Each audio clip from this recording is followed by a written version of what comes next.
For more than 2 decades, Bud Light was America's top-selling beer before being dethroned by Modelo back in May. Now, this came after a boycott of Bud Light and its parent company, Anheuser-Busch, by some consumers.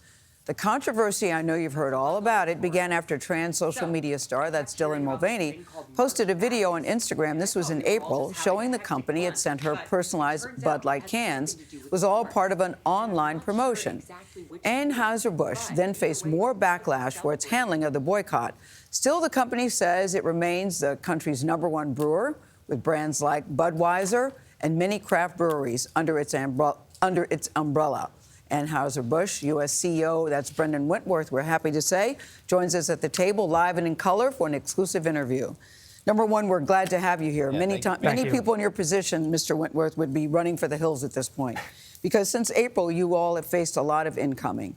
How and why did it go so off the rails? Because that certainly wasn't your intention when you did one can to one person. It's been a challenging few weeks. And I think the conversation surrounding Bud Light has moved away from beer, and the conversation has become divisive.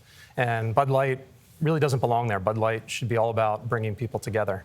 And there's been impact on the business, and I think that's publicly covered on Bud Light specifically. Yeah, so what was your intention? Take us to the beginning. What was your intention? What were you all trying to do here? And you've done this before, these promotional campaigns. Yeah, it was, just to be clear, it was a gift, and it was one can. But for us, you know, as we look to kind of the future and we look to moving forward, we have to understand the impact that it's had, and like I said, you know, that impact has taken place. But it's the impact on our employees, the impact on our consumers, and as well the impact on our partners. And I think one thing that I'd love to make extremely clear is that impact is my responsibility. And as the CEO, everything we do here, I'm accountable for. Given the moment we're in, this moment in America with trans issues at the top of a Republican social or conservative political agenda, knowing what you know now, if you could go back, would you send this can to this one person again? There's a big social conversation taking place right now, and big brands are right in the middle of it. And it's not just our industry or Bud Light. It's happening in retail. It's happening in fast food. And so for us, what we need to understand is, deeply understand and appreciate, is the consumer and what they want, what they care about, and what they expect from big brands. So this is a part of why you're getting it from all sides, because I asked you, would you do it again? And people on the trans rights side of things, supporting that community, want you to say, yes, of course, we want that fortitude. And people on the right would criticize you for saying yes. So where are you on the issue? I mean, was this a mistake? You know, Bud Light has supported LGBTQ since 1998. So that's 25 years. And as we've said from the beginning, we'll continue to support the communities and organizations that we've supported for decades. Mm-hmm. But as we move forward, you know, we want to focus on what we do best, which is brewing great beer for everyone, listening to our consumers, being humble and listening to them, making sure that we do right by our employees, take care and support our partners, and ultimately make an impact in the communities that we serve. So you did point out that Anheuser-Busch has in the past supported the queer community. In fact, you had these cans in 2019 that were rainbow bottles that were sold in stores all across the country. But the political arm of Anheuser-Busch has donated to anti-LGBTQ plus politicians. So where do you stand, and where does the company stand on queer rights? You know, we support politicians that support our business. And when we say that, we talk about things like things that work for the industry, allow us to grow the business, allow us to employ more people, and really help drive the economy. You said at one point I heard you say, we're listening, we hear you.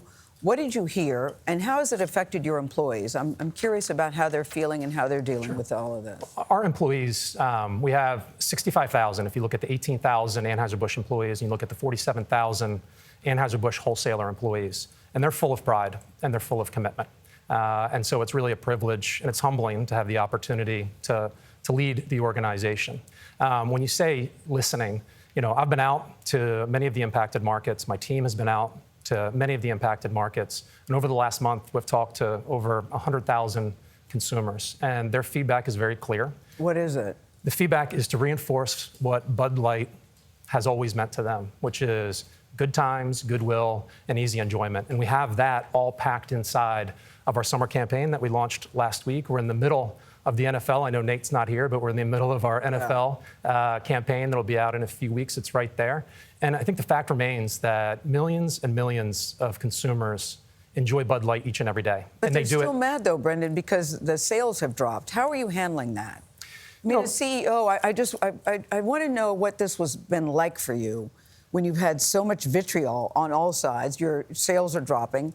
People, we have people firing guns at Bud Light cans. I mean, it's just gotten really off the chain, crazy. Yeah. So how are you grappling with that, handling that?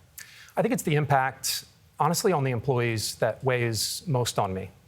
But again, as I mentioned, seeing the pride and the commitment that they have working on behalf of a 165-plus-year-old American institution is what gives us energy as we look to move forward and focus on what we do best. Yeah, it's so much bigger than a business story. It is so much bigger than a business story. And I know this new campaign, this new ad campaign is going to focus on the people behind the beer.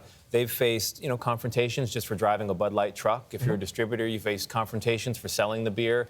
And there have been bomb threats. The LAPD had to do a sweep through a brewery in Los Angeles, right? This is all happening. So when you have these conversations with these folks, I mean, I imagine some frank words are exchanged. They're upset. What do you say back, and is there any financial assistance to them? Well, we announced a couple weeks ago or last week, we are announcing investment for our frontline employees and their employment, as well as financial support for our wholesalers. Has that started? That has started. The money's going out. Wow. And when you look at the organization, I mentioned it's 65,000 people when you put it all together. And if you extend it even a little bit further, it includes American farmers, the folks that make our high quality ingredients. And the campaign is all about celebrating them. And again, these are farmers, these are brewery workers, these are drivers, merchandisers, sales reps, everybody that brings our industry to life and our business to life each and every day, and it's what makes it tick. So how much is this marketing boo-boo, whatever you want to call it, costing Bud Light in the end? With the drop in sales, with the financial assistance, with the new ad campaign? I mean, you roll all that together, it sounds like tens of millions, hundreds of millions of dollars? We're focusing on investing behind the brand right now. So we're actually increasing the investment on Bud Light 3 times this year as we move forward.